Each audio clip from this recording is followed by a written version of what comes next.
César de la Rosa Tiburcio, el presidente de ADOCO, que es la Alianza Dominicana contra la Corrupción, está con nosotros. Julio César. Bueno, siempre, hace mucho que se habla de que incursión, de que hay narcotraficantes, algunos lavados. Siempre ha habido personajes cuestionables en los entornos políticos. Ahora, nunca se había producido en el Congreso una participación tan descarada y abierta y directa de personas vinculadas al narcotráfico. ¿Hasta qué punto está la responsabilidad de los partidos en eso? Bien, buenos días a todos ustedes, mis amigos admirados.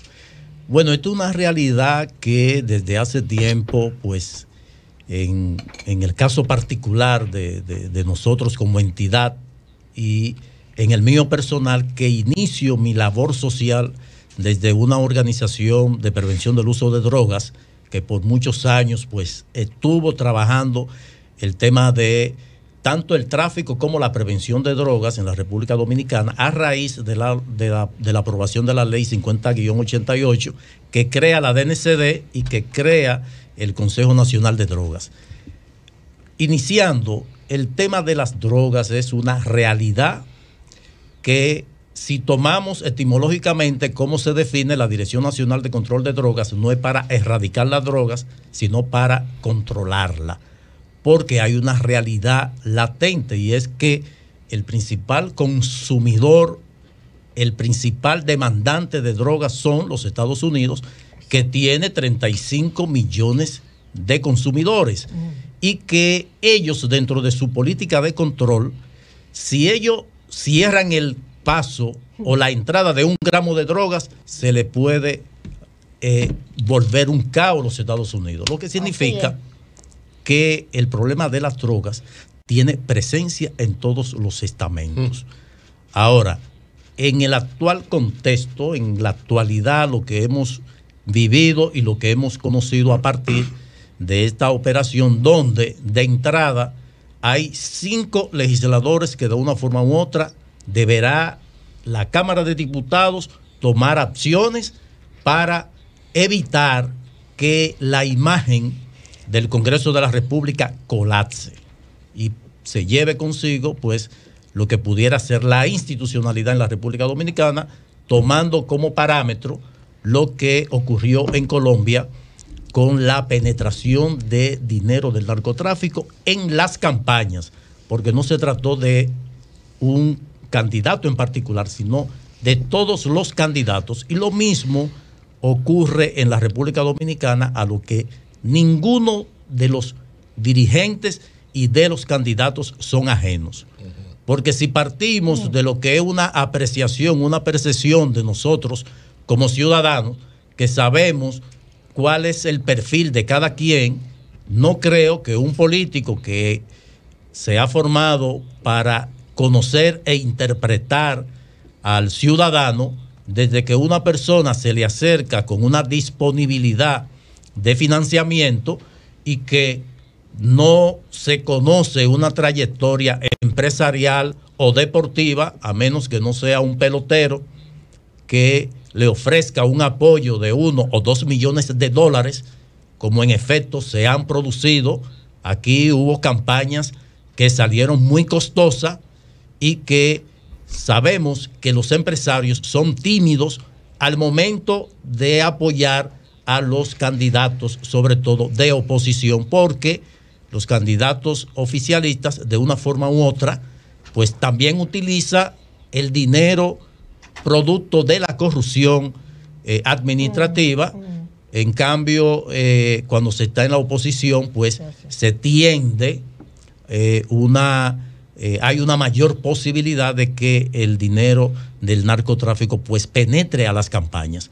Lo conocimos en Colombia con la campaña de Pastrana, la campaña de Samper, que aperturó el proceso 8000, que finalmente no concluyó, pero recientemente, hace unos 10 días, los hermanos Rodríguez Orejuelas le mandan una carta al expresidente Andrés Pastrana, donde le indica y le señala que él se había beneficiado de recursos del narcotráfico de ellos Y todos sabemos lo que ocurrió en Colombia, precisamente. Pablo secuestró a Pastrana. Con él. Pablo Escobar secuestró a Andrés Pastrana. Efectivamente, cuando fue candidato a alcalde.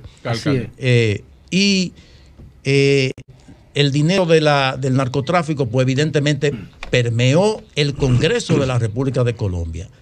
La República Dominicana actualmente, no solamente la Cámara de Diputados, hay informaciones y eso tendrá el Ministerio Público que anunciarlo. También pudo haber penetrado el dinero del narcotráfico al Senado de la República, de hecho, que candidatos y probables ganadores de esas candidaturas pues tuvieron vínculo con el narcotráfico, de la misma forma que las alcaldías, las salas municipales o los consejos municipales, y probablemente hayan funcionarios designados administrativamente por el Poder Ejecutivo que tuvieron vínculo con recursos del narcotráfico como resultado de las campañas electorales. De hecho, Marilena. Sí, breve, antes que Marilena, ahí breve, Marilena, discúlpame. Okay. Popeye cuenta en el libro El verdadero Pablo que él se hizo pasar por contribuyente de campaña que venía de Estados Unidos. Se puso un saco y una corbata, hizo una cita en la oficina de Pastrana, se sentó a esperarlo, con todo el equipo de Pablo afuera para secuestrarlo. Se hizo pasar por contribuyente de campaña, ya había llamado varias veces y le habían puesto la cita, y secuestraron a Pastrana en su misma oficina de campaña. Se lo llevaron de ahí, haciéndose pasar por contribuyente. Exacto. Sí, porque es un atractivo, es que lo dulce no le amarga a nadie, y sobre todo un político en campaña. Exacto. Que tiene la intención de llegar y que al principio no le importa nada. Aquí hubo un candidato que dijo que si él tenía que bailar desnudo y ponerse una peluca para ser presidente de la República, pues lo hacía. ¿Y quién dijo eso? Dígame. Alguien por ahí. Hay una diputada argentina que está bailando fuera en la calle. La desnudez no es una mala, candidata. Julio César, era el futuro de la humanidad. Con una red criminal como esta, trabajando durante una década, ampliando sus operaciones, habría que hablar de muchos corresponsables y relacionados. Yo ahora me quiero enfocar en los políticos. Desde tu punto de vista, ¿qué posición deben jugar ahora los políticos? ¿Y cómo nos preparamos para que la historia no se siga repitiendo en el 2024? Bueno, esta es una situación que va a poner a prueba a la clase política en la República Dominicana. Y cuando hablamos de la clase política es porque, sin excepción, todos participaron de este juego. Aquí no es la primera vez que se da a conocer que un candidato a una posición determinada pues está haciendo uso de recursos de manera incontrolable, en donde también la Junta Central Electoral debió jugar un papel a partir de lo que es la financiación de los partidos y la rendición de cuentas que los partidos deben hacer, y que esta rendición no es comparable, no es auditada. Creo que una forma de poder salvar la imagen del ejercicio político en la República Dominicana, y sobre todo la del Congreso, que es la que más nos preocupa, a partir de que este se constituye en el primer poder del Estado. Fíjense que la inmunidad solamente cubre a los congresistas, no así al Poder Ejecutivo ni al Poder Judicial, de los tres poderes en lo que se divide el gobierno en la República Dominicana. Y esto tiene una explicación política, lo de la inmunidad.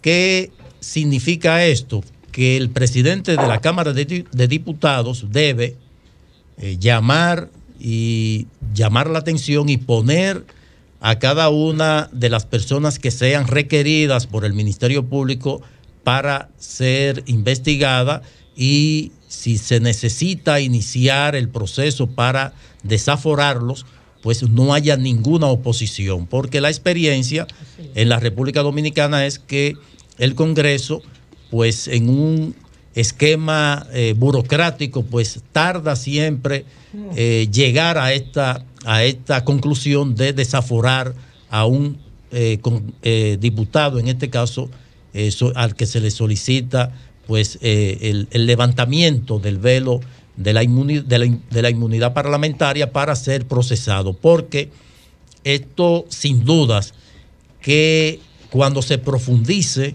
pues se va a saber a ciencia cierta cuál es el grado de participación, y esto se va a poder gracias a que la DEA de los Estados Unidos pues ha intervenido, porque sabemos que si no estuviera participando la DEA, y que sobre todo aprovecha la coyuntura de un cambio de gobierno, y que en esta oportunidad el presidente de la República ha dado notación de no tener ningún interés de que se le cubra de impunidad a una persona que haya estado involucrada en una actividad como esta, pues la DEA se aprovecha de esta situación para algunos cabos sueltos de los cuales la propia agencia tiene conocimiento, y no es extraño que se den situaciones de que parte de la estructura no sean apresados al momento del operativo, porque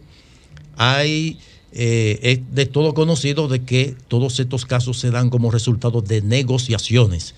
No hay forma de que un caso de esta envergadura pueda tener un final feliz, que sea condenado una persona vinculada al narcotráfico, si no es como resultado de la delación premiada y de la negociación. Este es el resultado de los que han hecho la avanzada en los Estados Unidos, que comienzan a rendir sus informes a partir de esa negociación. Y por eso vamos a observar de que siempre en estos operativos hay algunas figuras importantes que se escabullen, o sea, que no son apresados, pero eso es parte precisamente de estas negociaciones, que para poder entonces llegar ante otros objetivos, pues se emplea esa práctica. Eso para nadie es un secreto, porque hay una realidad, y es que finalmente los Estados Unidos pues necesitan de una forma u otra poder suplir la demanda que tiene en su territorio. Ni medio segundo puede Estados Unidos permitir que no le entre droga. Esto es un estudio que realizó The Guardian, periódico inglés sobre las drogas en Colombia. Dice, el estudio revela que solo el 2.6% del valor que genera la cocaína producida en Colombia permanece en ese país. 2.6% del valor que genera. Mientras que el restante 97.4% es capitalizado por sindicatos criminales y bancos que lavan el dinero en países consumidores del primer mundo. Y dice también que se calcula que la cocaína colombiana es un negocio de 300.000 millones al año, de los cuales solo 7.8 mil millones se quedan en Colombia. Esto es un estudio de Guardia. Dice, quería hacerle ese comentario, porque esa es la tesis también que yo sostengo, de que es un negociazo, la droga es un negociazo, y mientras siga siendo ilegal, va a seguir siendo Recuerde que Pablo Escobar, e inclusive el gobierno colombiano, designó a un expresidente colombiano, a Julio César Turbay Ayala, para reunirse en Panamá con los carteles, y ellos propusieron, para tumbar la extradición, pagar la deuda externa. Después Pablo Colombia le secuestró la hija después. Y a Diana Turbay la mataron en el rescate. Después. A Diana Turbay, que era periodista investigadora. Yo quería preguntarle, perdón, pero la pregunta mía es, tanto Servio Tulio como otros, creo que ustedes mismos están Pablo Escobar planteando que en el Código Penal se refuerce la cuestión de la responsabilidad de los partidos políticos de no seguir llevando candidatos que se sabe que están vinculados a esta práctica. Esta experiencia invita a tomar medidas urgentes, y parte de esas medidas sería establecer en el Código Penal, que ya volvió a una comisión ahora bicameral para su estudio e inclusión de algunas de las figuras que se requieren para que este sea cada vez más fuerte. Pues evidentemente que hay que establecer niveles de responsabilidad a los partidos políticos que permiten este tipo de actuación. porque, reitero, no es posible que un candidato, que un miembro de la alta dirección de los partidos no tenga conocimiento de que el apoyo que le está ofreciendo una persona no esté debidamente identificado, porque es sabido por todos, y sobre todo en los sectores o en las comunidades, cuál es la actividad de cada quien. Entonces, los partidos no pueden ser ajenos a ello. Y creo que la Junta Central Electoral debe jugar su papel de no solamente dar como bueno y válido una rendición de cuentas cuando se hace una relación de consumo de combustible o para la compra de cualquiera de esos enseres que suelen entregar en la campaña electoral. Bueno, pusimos límites a la campaña en cuanto a inversión, aunque no hay forma de auditar que invierte nadie. Es decir, ni hay consecuencia tampoco. Ni hay consecuencia, lo que significa que son simples enunciados. Pero en la República Dominicana no se produce la cocaína.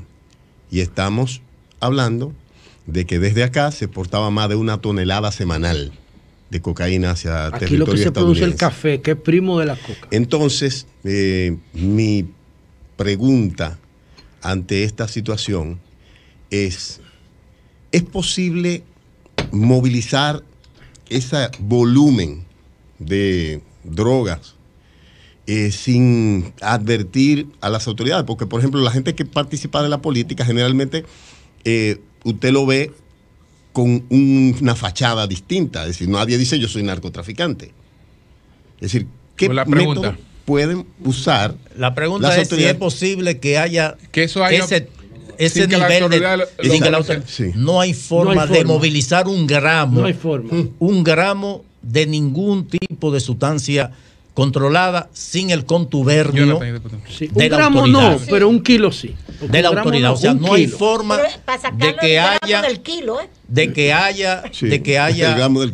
que haya tráfico sin el contubernio. Eso pero es también no es posible que a los Estados Unidos entre 1 kilo de cocaína sin la participación de agentes, de aduanas y de la autoridad persecutora. Así mismo. O sea, porque este es un país tránsito. Sí. Inclusive lo que se queda, que se paga en especie, que es lo que se comercializa en la República Dominicana, es ínfimo en relación a lo que penetra. Y no solamente una sola estructura, son varias estructuras las que participan del negocio. Julio César de la Rosa, presidente de la Alianza Dominicana contra la Corrupción, famosa ADOCO. ¿Qué te parece la idea, Julio César, de que al igual que se le exige a una persona que va a ocupar un puesto público por designación y también por elección popular, a quien aspire y ya está registrado oficialmente como candidato o candidata, se le exija una declaración jurada de bienes? ¿Podría ser de utilidad eso para uno? No se le exige.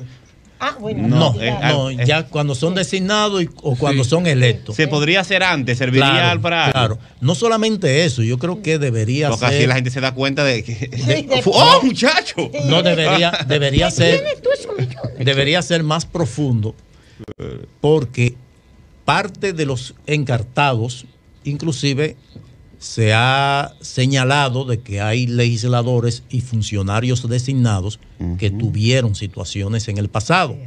Entonces, de la misma forma que a una persona que va a buscar un empleo de secretaria, de mensajero, le exigen un certificado de no antecedente, porque el certificado de buena conducta es una cosa que debe expedirla la autoridad del lugar donde reside, y el certificado de no antecedente penal es otro. Pero eso es inconstitucional. El que expide, no, porque es una información y eso no quiere decir que no te den el empleo por eso. No, ahora. Pero no te deben tomar para evaluar. Si tú pagaste tu pena, nadie puede tomarte en cuenta eso. Espérate. No es verdad que si tú le pides un certificado de no antecedente a una señora que va a trabajar en tu casa, a cuidarte de tus hijos, y dentro de esos antecedentes estuvo de que maltrató, tuvo un evento o fue sometida por el maltrato a niños, tú la vas a emplear. Tú puedes hacer tu investigación. Estados Unidos, pero el Estado, lo primero que hace... ¿Tú quieres que el Estado haga eso? Tenemos, eso es violentar el propio Estado de Derecho. Es que lo que hay que seguir el rastro del dinero. Hay lo que se llama el derecho de sujeción. Seguir el rastro del dinero. Hay lo que se llama el derecho de sujeción. O sea, que si tú vas a aceptar una posición, tú tienes que someterte a las reglas. Porque, por ejemplo, en Estados Unidos, cuando una persona ha sido condenada por cualquier delito, lo perfilan, y si esa persona se va a mudar a Naco, para poner un caso aquí, la autoridad del lugar no es que a esa persona la van a molestar, sino la ponen en alerta. En la casa Teo Cruz, en la calle Teo Cruz, número 14, reside fulano de tal. Ya hay una especie de alerta temprano para cualquier evento que pueda ocurrir, pues se pueda prevenir. Entonces, eso no es violatorio, el que se le requiera a alguien una certificación de no antecedentes penales o de antecedentes penales para ir a una posición de representar a la colectividad o al ser designado en un puesto. Julio César, ¿qué implicaciones, no las normales que uno ve, ¿verdad?, que están vinculadas al narcotráfico? ¿Qué otras implicaciones legales políticas podría tener el destape en esta magnitud de esta situación, y cómo tú prevés para el futuro evitar o reducir lo más posible la situación? Bueno, lo primero es un asunto de impacto de imagen, que el Congreso de la República se vea involucrado en este tipo de manifestación o de actuación. Eso automáticamente redunda negativamente hasta en la calificación de riesgo del país, para préstamos, para facilidades, para cumplimiento, porque estamos hablando que durante este tiempo... El hecho de que haya legisladores involucrados, claro, afecta el perfil de crédito del país. Afecta el perfil, la imagen como país, y que son tomados en consideración por las calificadoras de riesgo. Pero entonces es la calificación, el perfil del país, de riesgo país. Por ejemplo, una empresa china le solicita a una calificadora de crédito, de solvencia, de seguridad jurídica, y al momento de dar esa información, mira, nosotros queremos invertir $5,000 millones en la República Dominicana, dando el perfil, un resumen de qué ocurre allí. Cuando sale que hay cinco de los que hacen las leyes que están involucrados en actividades del narcotráfico y que fueron apoyados con dinero, o que ganaron esa curul con dinero del narcotráfico, automáticamente eso va a un ítem que aumenta, que devalúa el perfil totalmente del país. Y presenta interesante ese enfoque, yo no lo había visto. Presenta el Estado, la debilidad del Estado. No había visto eso, ¿no? Para entrar por ejemplo, en el tema de la corrupción, de lo que uno en ocasiones como organización de la sociedad civil, y en el caso mío particular, que por mi vinculación a esto, en ocasiones, pues tengo que ofrecer mi servicio de consultoría a agencias internacionales. O sea, ¿te han pedido eso a ti? Claro. No solamente eso, miren, cuando vemos que la República Dominicana se califica entre los países más corruptos, eso nos aleja a nosotros de una serie de facilidades. Y le voy a citar uno que está ocurriendo desde hace años y que solamente Leonel Fernández se le puso atención y no pudo concretarse. La República Dominicana, al término del programa Iniciativa para la Cuenca del Caribe que promovió Reagan, que concluía en el 2011, que es por lo que se le asigna una cuota azucarera a la República Dominicana y a los países centroamericanos productores de azúcar, y la instalación de las maquileras, lo que se conoce como zona franca. Esto terminó en el 2011. Lo del DR-CAFTA llega precisamente para sustituir o compensar las pérdidas que íbamos a tener por ese concepto. Por eso el DR-CAFTA tiene esa conformación DR-CAFTA, porque el CAFTA se negoció y la República Dominicana llegó tarde. Y se le adhiere el DR-CAFTA cuando demandamos un tratado, y los Estados Unidos... Que había que ponerlo en algún lado porque no cabíamos en el NAFTA, que es el de México con Canadá. Efectivamente. Entonces, tenemos el USA Perú y el USA Chile, pero nosotros no cabíamos en ninguna región, nos metieron en Centroamérica, que es a donde pertenecemos. Es donde estamos. ¿Qué ocurre? No, y éramos beneficiarios de la Cuenca del Caribe, del programa. ¿Qué ocurre? Que los recursos de ese programa son generados por leyes especializadas que no han sido derogadas y van generando recursos. Al momento, esos recursos se fueron a lo que se conoce como los fondos del Millennium o la cuenta del Millennium, a los que la República Dominicana, conjuntamente con Centroamérica, tenían derecho a accesar a esos fondos en calidad de donación, condicionado a mostrar avance en materia de lucha contra la corrupción, transparencia y derechos humanos. Con decirle que la República Dominicana no ha podido recibir un solo dólar de eso. ¿Por qué? Porque no ha dado avance, notación de avance en transparencia y lucha contra la corrupción. El Salvador, Honduras y Nicaragua han recibido más de 10,000 millones de dólares, lo que nosotros hemos colocado en los últimos años como bono soberano. Y no hemos podido accesar a un solo dólar de eso, ni Guatemala ni República Dominicana. Honduras, ¿por qué ha podido accesar? Porque Honduras se sometió a un proceso de reformas que inclusive la policía ha sido sometida a un proceso de reforma donde ha participado. ¿Cómo se llama ese programa? Sociedad civil. El programa donde tú haces programa Iniciativa para la Cuenca del Caribe, que fue... yo digo el que permite a un... Fondo del Millennium. Fondo del Millennium. O cuenta del Millennium. Bien. Perdón, ¿qué tú tienes que hacer entonces para buscarte esos fondos? Dar notación entregarle los sistemas de seguridad. ¿Cómo es? No, por ejemplo, cuando Leonel Fernández inició, que lanzó la Iniciativa Participativa Anticorrupción, IPAT, que Vincho Castillo era el director de lo que hoy es la DIGEI, se desarrolló todo un programa de compromisos y cumplimientos donde participaba la sociedad civil. ¿Cuáles son esos compromisos y esos cumplimientos? Por ejemplo, el portal transaccional que está operando. La ley de compra. La ley de compra. Eso lo hicieron los gringos aquí. Claro, para la entrada del DERECASTA. Pero ¿qué otro compromiso para buscar esos cuartos? Espérate. Vamos a poner un punto. Espérate, Julio, que esto es importante. Esto nunca se había tratado en un programa. El tema, ¿qué otro compromiso tenemos que asumir? El cumplimiento de la ley de libre acceso a la información. Eso lo promovieron ellos aquí con José Tomás Pérez y la embajada. Efectivamente, es un compromiso de la Convención Interamericana de Lucha contra la Corrupción de la OEA. De la misma forma que la creación de la ley, por ejemplo, antilavado. La ley de antilavado. Las dos que hay aquí la promovió la embajada ¿qué más? Ya van tres. Es que estamos todas, le hemos hecho todo. Gracias. Es que son parte de y le permitimos perseguir algo aquí adentro. Gracias, Julio César de la Rosa. No hablamos de la parte de la corrupción, hoy él vuelve después para que hablemos de los expedientes y de la cosa. Cambio fuera.